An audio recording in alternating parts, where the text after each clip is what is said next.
হুজুর, আমি আপনার এক বোন, মাহফিলে এসেছি, 1,50,000 টাকা আমি মাহফিলে দিব, মেহেরবানি করে আমার জন্য একটি দোয়া করবেন। আপনাদের দাড়ি আমার দেখতে খুব ভালো লাগে, আল্লাহ যেন আমার মুখে দাড়ি উঠায়।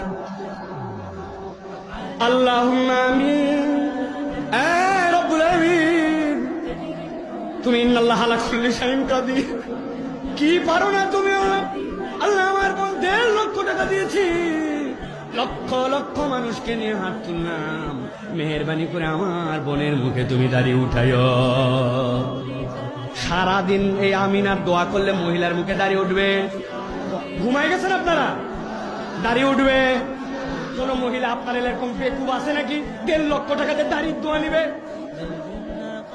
কিন্তু মহিলার দাড়ি উঠে না, আর আপনি দাড়ি কাটে মহিলা স্বাধীন কে?